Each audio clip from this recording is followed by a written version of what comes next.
Praise the Lord. ક્રિસ્મોલ અભય તથા બહેનો, દિવ્ય દયાના દિવ્ય સંદેશમાં તમારું સ્વાગત છે. એપ્રિલ 1 નવા મહિનામાં પ્રવેશ કરતા વિશે પ્રભુનો આભાર માનીએ કે પ્રભુ જેવી રીતે માર્ચ મહિનામાં આપણે સાચવી રાખ્યા, સંભાળી રાખ્યા, તંદુરસ્ત બક્ષી, અને એ જ રીતે પ્રભુ આ મહિનામાં પણ પ્રભુ આપણી સાથે રહે, આપણે સાચવી રાખે, સંભાળી રાખે. તમારા બાઇબલ લઈ લો, ઈશ્વરનું વચન સાંભળીએ. યોહાનનો ગ્રંથ 5મો અધ્યાય 1લી કડીથી 16મી કડી સુધી. આ પછી યહૂદીઓનો એક તહેવાર આવતો હતો, એટલે ઈસુ યરૂશલેમ ગયા. હવે યરૂશલેમમાં ગાડા દરવાજો પાસે એક કુંડ આવેલો છે, તેને હિબ્રુ ભાષામાં બેત્ઝાતા કહે છે. તેને કમાનવાળી 5 ઓસરીઓ છે. એ ઓસરીઓમાં ઘણા માંદા પડી રહેતા હતા, આંધળા, લૂલા, લકવાવાળા.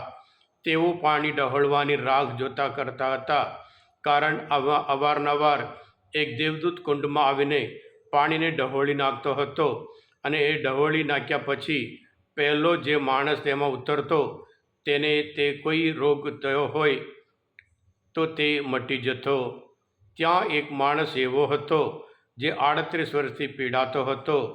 ઈસુએ એ માણસને પડેલો જોયો, અને એ લાંબા સમયથી માંદો છે એમ જાણીને તેમણે તેને પૂછ્યું, તારે સાજા થવું છે?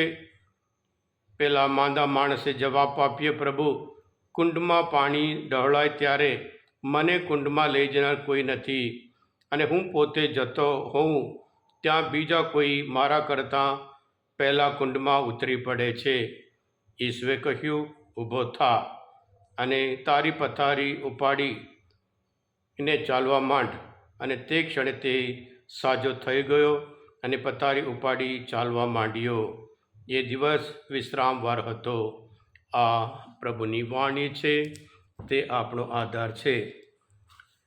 ખ્રિસ્તમાં ભાઈ તબેનું તહેવાર, યરૂશલેમનો તહેવાર, અને ત્યાં બધા મંદિરમાં જાય છે. પ્રભુ ઈસુ મંદિરમાં નહીં, પણ જ્યાં બધા દુઃખી માણસો હતા, માંદા માણસો હતા, બીમાર માણસો હતા, એમની પાસે જાય છે. અને ત્યાં એક માણસ 38 વર્ષથી ત્યાં પડેલો છે. પ્રભુ પોતે એને પૂછે કે તારે સાજા થવું છે? આમ નવાઈની વાત છે, એ માણસ પોતે બીમાર છે અને 38 વર્ષથી ત્યાં પડેલા છે, છતાં પ્રભુ ઈસુ એને પૂછે છે. પ્રભુ ઈસુ એને પૂછે છે એટલા માટે, અમે જ્યારે પ્રભુ ઈસુ સાજા કરતા ત્યારે પહેલાં પૂછ્યું જોઈએ છે કે એનામાં વિશ્વાસ છે કે નહીં. અને એવી જ રીતે આ વ્યક્તિને પણ, આ બીમાર માણસને પણ, જે 38 વર્ષથી ત્યાં ને ત્યાં પડેલો હતો, એને સાજો થવું છે કે એમ એટલા માટે પૂછ્યું. અમુક માણસો એવા છે, 38 વર્ષથી આમ ટેવાઈ ગયા, નિરાશ થઈ ગયા હોય, હવે મારે શું કરવાનું છે એમ કરીને કદાચ એને સાજા થવાની ઈચ્છા પણ ના હોય, એટલા માટે પ્રભુ ઈસુ પૂછે છે. અને એ માણસ કહે છે, મને કોઈ ત્યાં લઈ જનાર નથી. અને પ્રભુ ઈસુ કહે છે, પ્રભુ ઈસુના શબ્દમાં સાજાપણાની શક્તિ છે. પ્રભુ ઈસુ કહે છે, ઊભો થા. ખ્રિસ્તમાં ભાઈ તબેનો, ચમત્કાર માટે 2 બાબત જોઈએ. એક તો વિશ્વાસ જોઈએ, અને સાથે સાથે નમ્રતા જોઈએ. એટલે આ માણસનો વિશ્વાસ અને સાથે સાથે નમ્રતા, એટલે પ્રભુ જેમ બોલે એ કરવા તૈયાર છે કે નહીં. એટલે પ્રભુ કહે છે, ઊભો થા, તારી પથારી ઉપાડી ચાલવા માંડ. 38 વર્ષથી ત્યાં ને ત્યાં પડેલો દુઃખી માણસ, બીમાર માણસ, પ્રભુના વચન ઉપર વિશ્વાસ રાખી અને ઊભો થયો અને સાજો થઈ ગયો. કારણ પ્રભુના વચન, પ્રભુએ જે કહ્યું એ પ્રમાણે કર્યું હતું. હા ખ્રિસ્તમાં ભાઈ હતા બહેનો, આજે કદાચ આપણા પણ એવા માણસ હોય, ઘણા વર્ષોથી આપણે બીમાર હોય, ઘણા વર્ષથી જાત જાતના સંકટ હોય, અને જાત જાતની તકલીફ, મુસીબત હોય, અમુક તો ભાંગી પડેલા હોય. ગીત શાસ્ત્રમાં 34મો અધ્યાયમાં 18મી કલમમાં પ્રભુ વચન આપે છે, જેઓ ભાંગી પડેલા હોય, પ્રભુ એમની પાસે છે એમ કરીને. જે 38 વર્ષ પછી એ સાજો થયો, પ્રભુને કશું અશક્ય નથી. અને એવી જ રીતે પ્રભુના વચન ઉપર જે વિશ્વાસ રાખે, પ્રભુનો શબ્દ કહે એ પ્રમાણે જે ચાલે, ઊભો થા, એ ઊભો થયો અને સાજો થઈ ગયો હતો. એવી જ રીતે જે ઘણા વર્ષથી ઘણા સમયથી ઘણા વર્ષોથી જાત જાતની બીમારી હોય, એ ગમે તે પ્રકારની બીમારી હોઈ શકે, પ્રભુ આપણે દરેકને પણ પૂછે છે, તારે સહજ થવું છે કે આપણે પ્રભુને જવાબ આપીએ, હા મારે સહજ થવું છે, કારણ પ્રભુને કશો અશક્ય નથી. અને એવી જ રીતે જે વિશ્વાસ રાખે છે એને પણ બિલકુલ બધું શક્ય છે એમ કરીને માર્કના ગ્રંથમાં 9મો અધ્યાય 23મી કલમમાં કહે છે.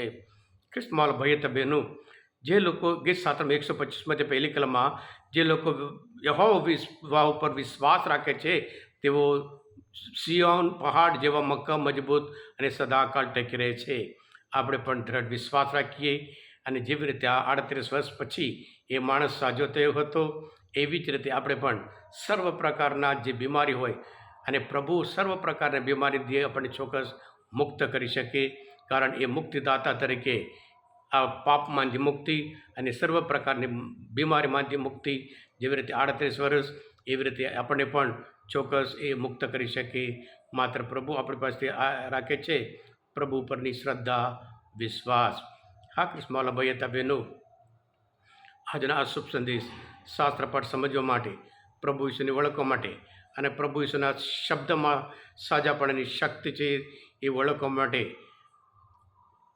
વિશ્વાસ હોય, કેવી રીતે આપણે પણ જે દિવ્ય દયાના સંદેશ સબસ્ક્રાઈબ કરજો, અને જેથી કરી બીજા પણ ફોરવર્ડ કરજો, તેઓ પણ પ્રભુ પર વિશ્વાસ રાખતા થાય, પ્રભુના વચન ઉપર વિશ્વાસ રાખતા થાય, અને તેઓ પણ પ્રભુના સાજાપણું, પ્રભુની દરેક પ્રકારના પાપમાંથી મુક્તિ અને બીમારીમાંથી મુક્તિ પ્રભુ ચોક્કસ આપણને આપી શકે છે.